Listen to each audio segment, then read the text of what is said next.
સ્વાધ્યાયનો 7.13 પ્રશ્ન છે. એક બાળક તેના બે હાથ પહોળા કરીને ટર્ન ટેબલના કેન્દ્ર પર ઊભો છે. ટર્ન ટેબલ એ 40 રિવોલ્યુશન પર મિનિટની કોણીય ઝડપથી ભ્રમણ કરે છે.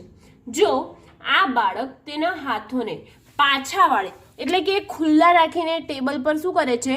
ભ્રમણ કરે છે.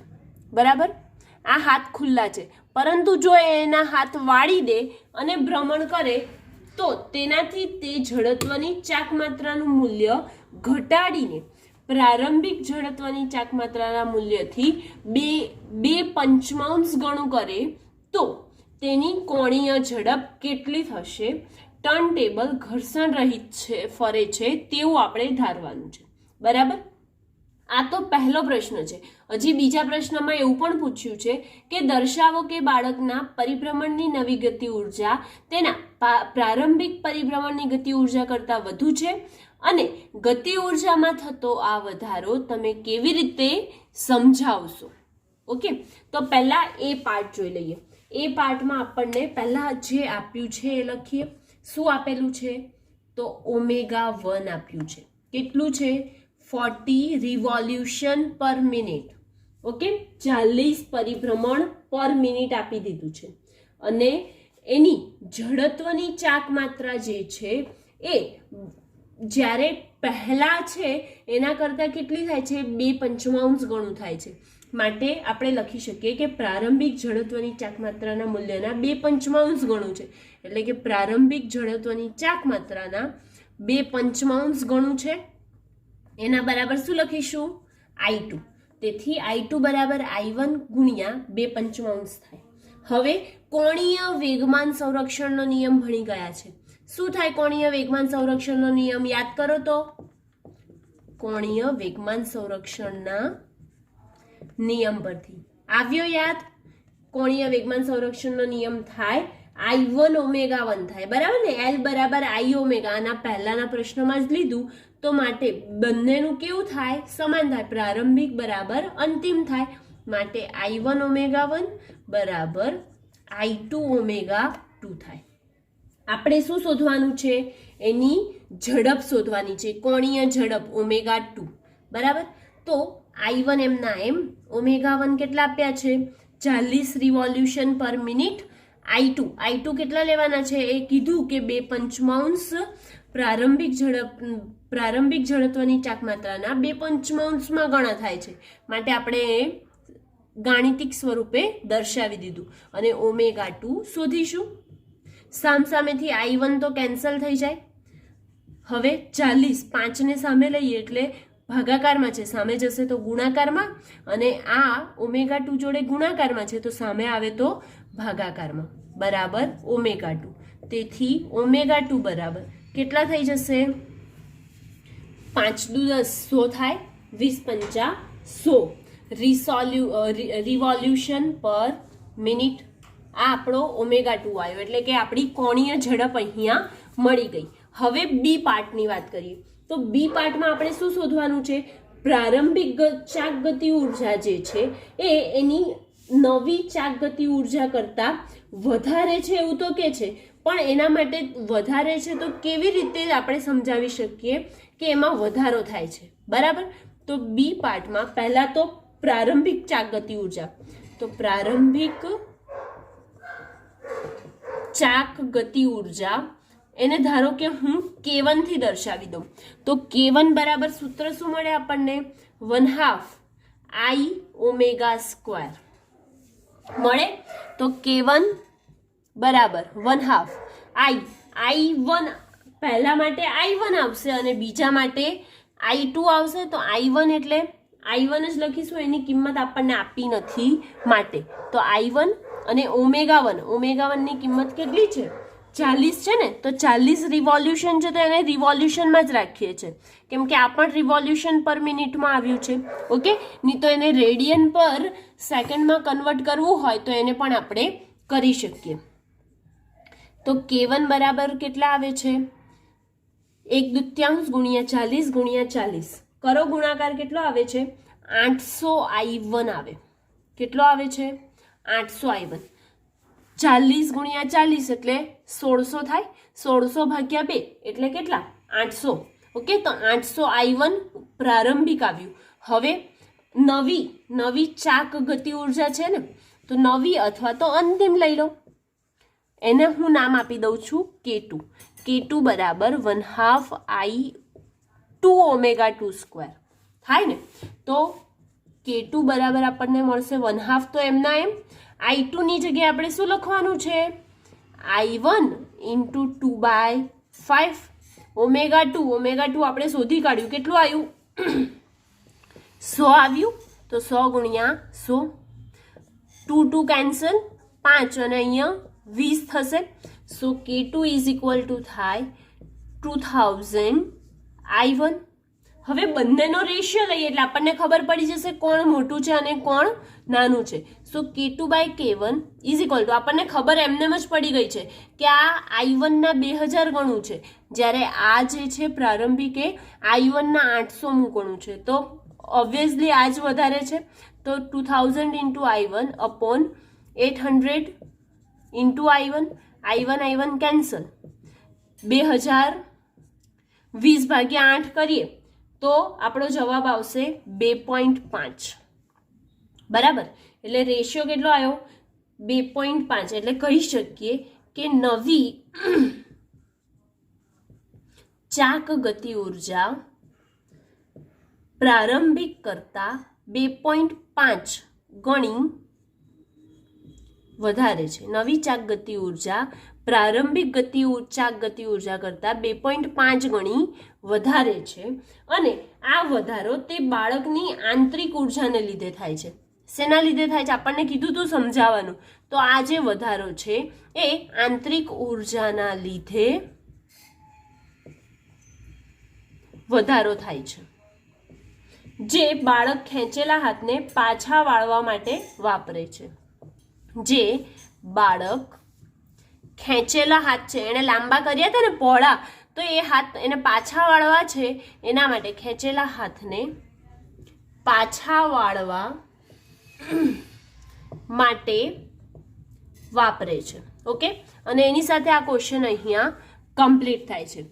ઓમેગા 2 શોધ્યો અને K1 અને K2 એટલે કે તેમની ચાક ગતિ ઉર્જા શોધીને કોણ વધારે છે અને કેમ વધારે છે એ આપણે અહીંયા જોઈ લીધું. ઓકે, સ્વાધ્યાયનો 7.14 એટલે કે 14મો પ્રશ્ન છે. 3 kg દળના અને 40 સેન્ટીમીટર ત્રિજ્યાના એક પોલા નળાકાર ફરતે અવગણ્ય દળનું એક દોરડું વીંટાળેલ છે.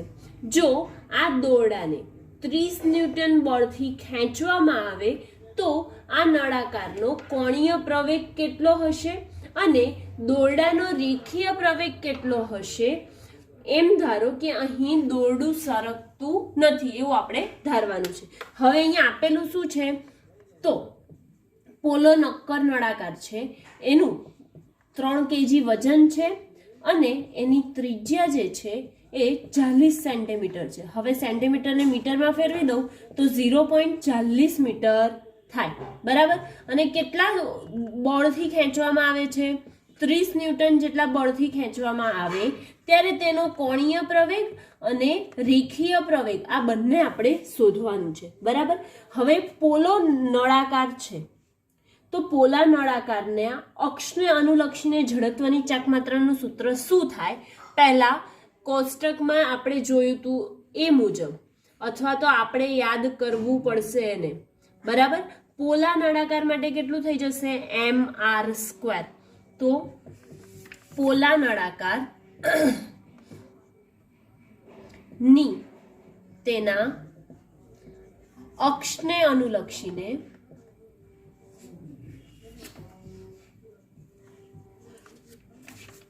જડત્વની ચાકમાત્રા I બરાબર કેટલું થઈ જશે? mr² થાય. ઓકે, m ની કિંમત અને r ની કિંમત આપણને આપી દીધી છે. કેટલી છે?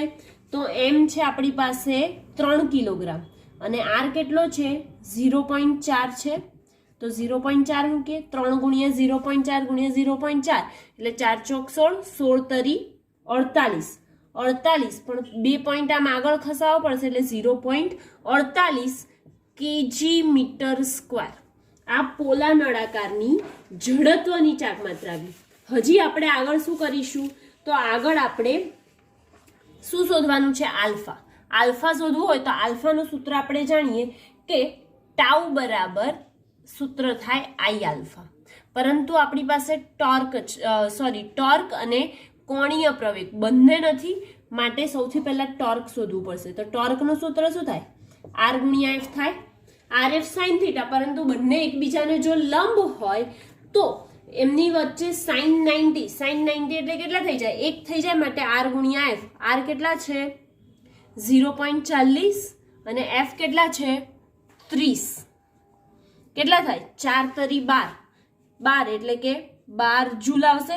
0 ઉપર નીચેથી કેન્સલ એટલે 4 તરી 12 જૂલ આવ્યું. હવે આ સૂત્રનો ઉપયોગ કરીએ તો ટાઉ બરાબર આઈ આલ્ફામાં સૂત્રમાં કિંમત મૂકીશું તો ઓટોમેટિક આલ્ફા આપણને મળી જશે. ટાઉની કિંમત કેટલી છે? 12 જૂલ.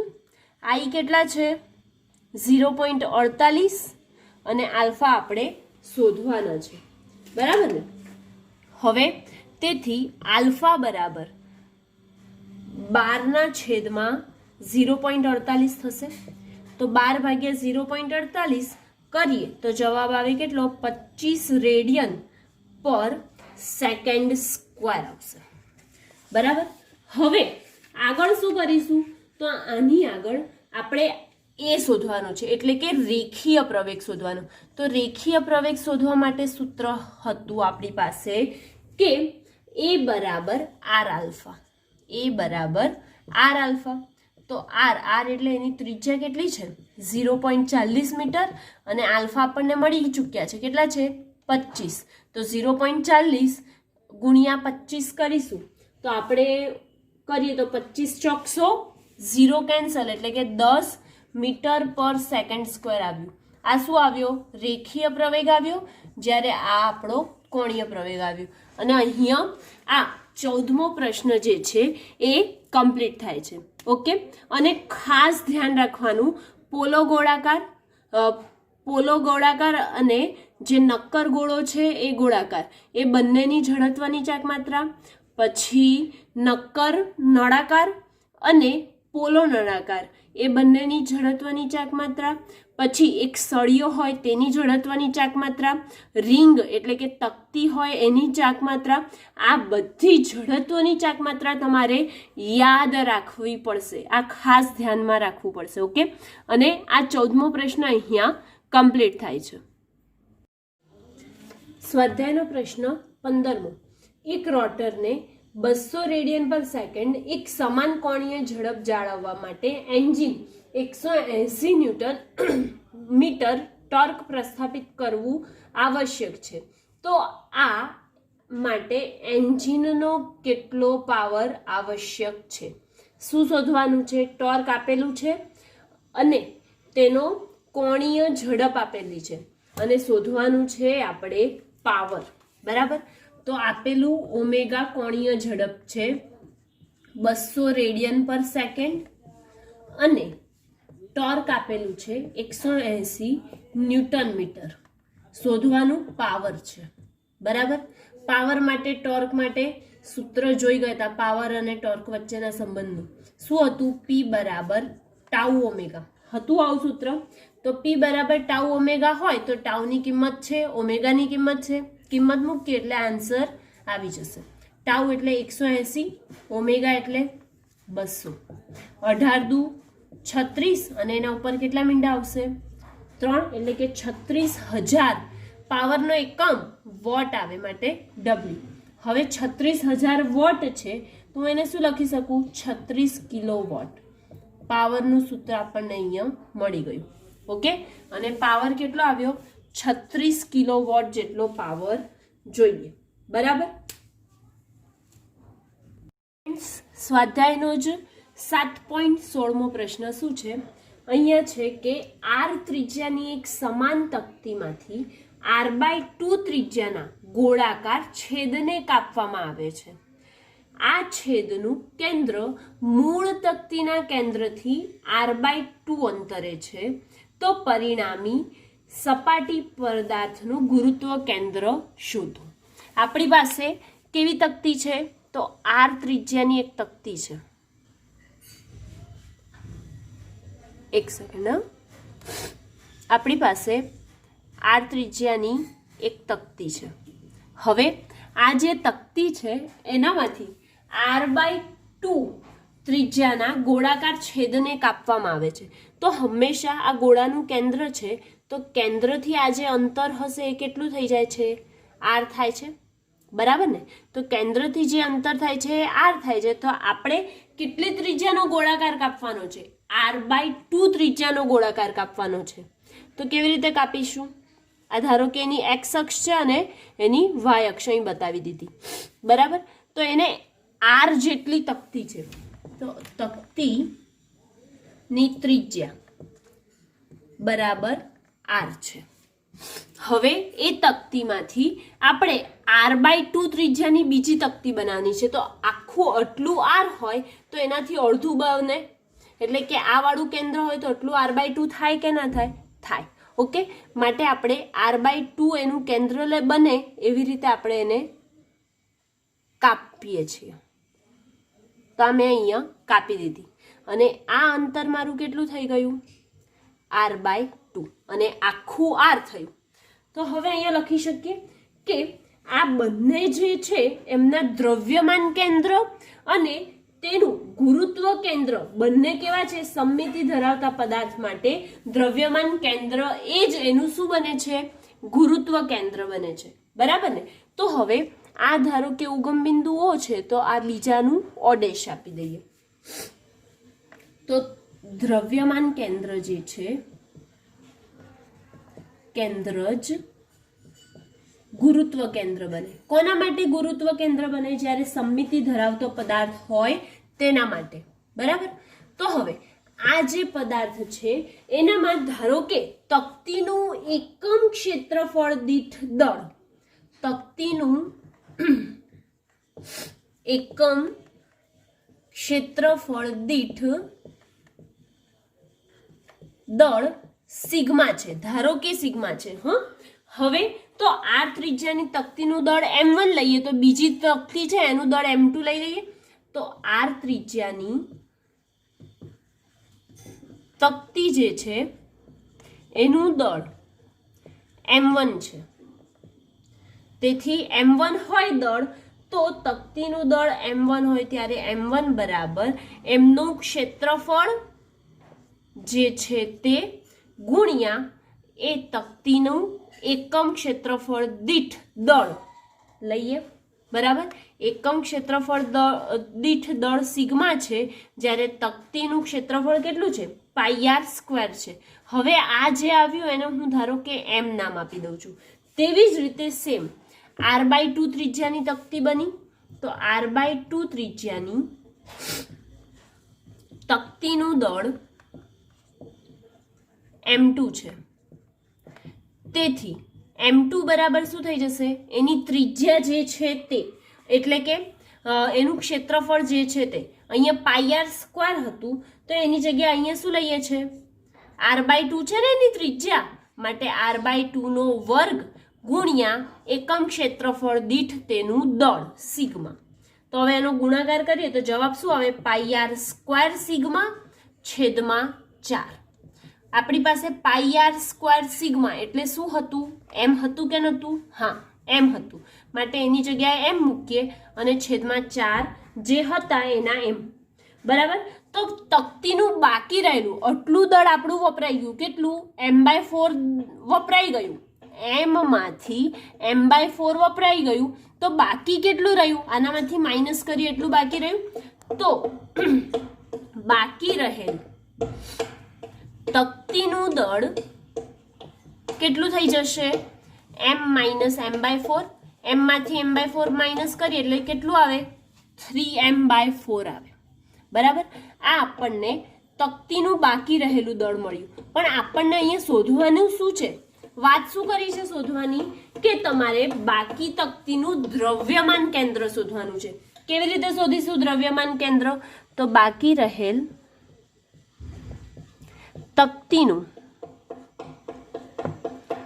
દ્રવ્યમાન કેન્દ્ર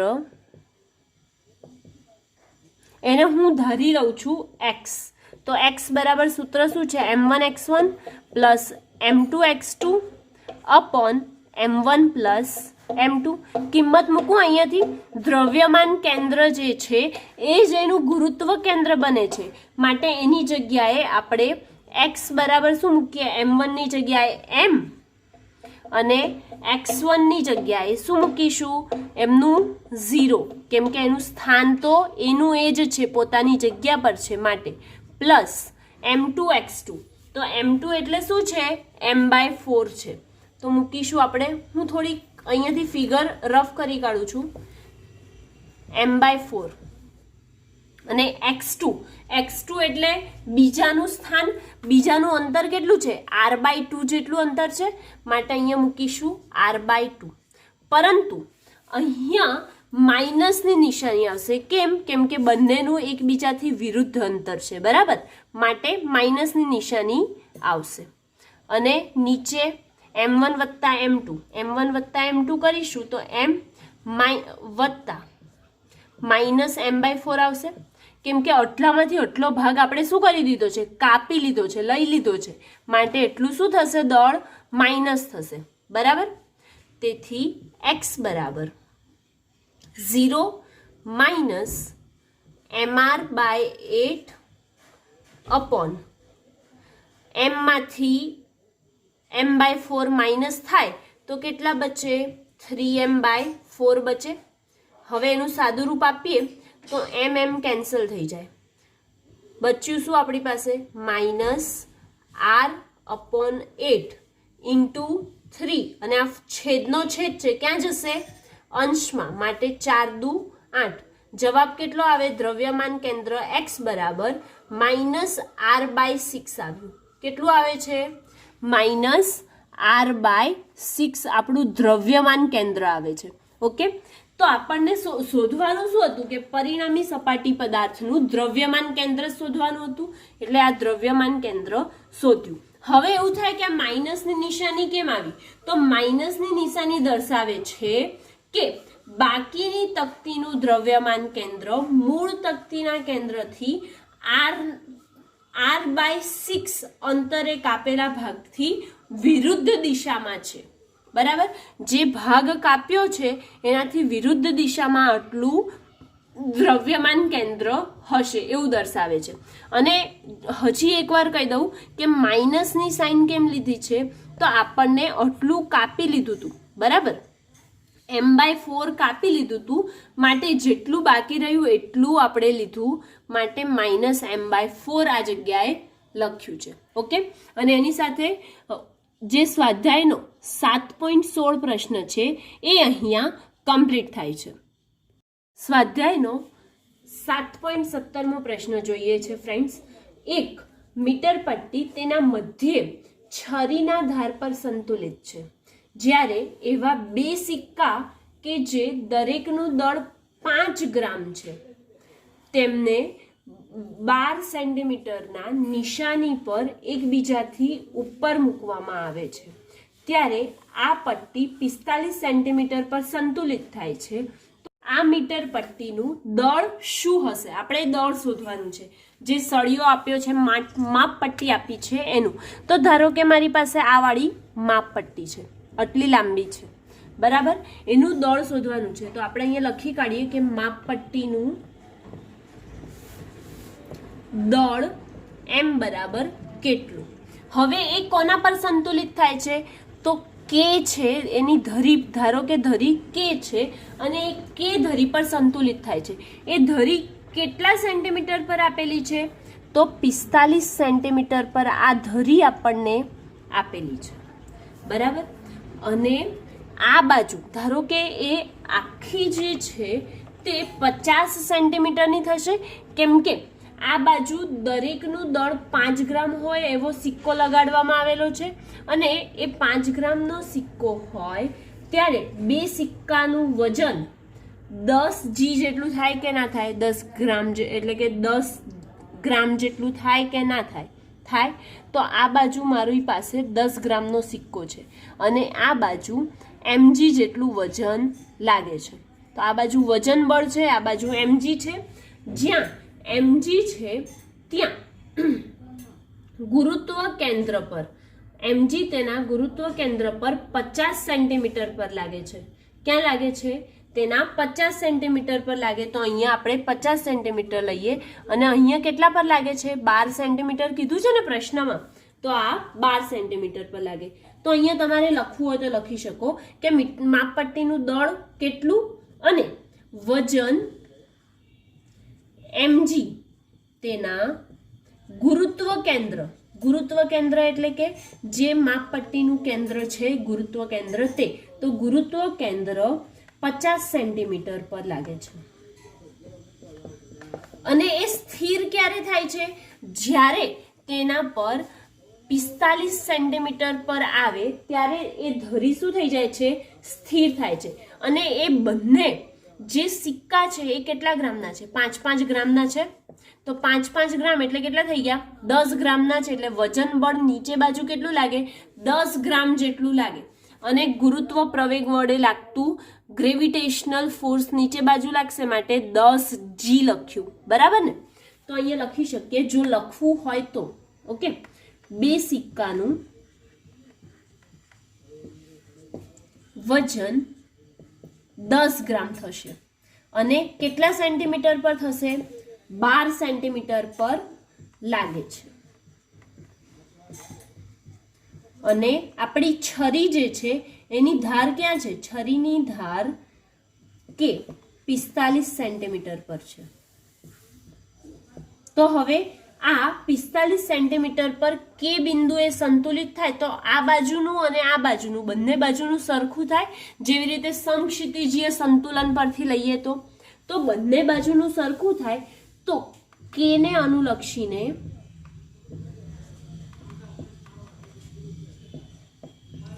સંતુલન 10 નીચે બાજુ લાગતો ગુરુત્વ પ્રવેગ એટલે એને શું લઈશું? g.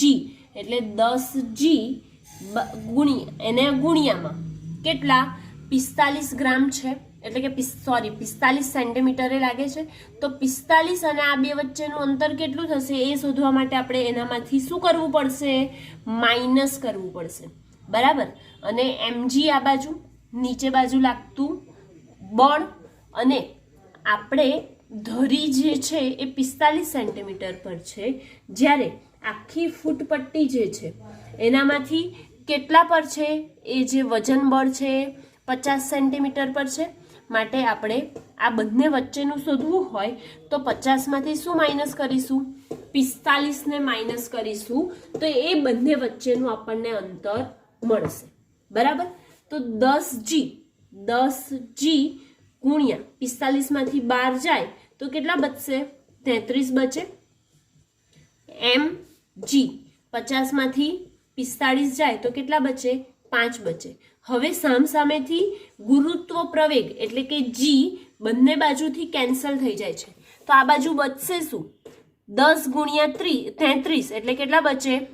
330 બરાબર m ગુણ્યા 5. તેથી m બરાબર 330 ભાગ્યા 5 થશે. તો જે વજન છે એ કેટલું આવ્યું?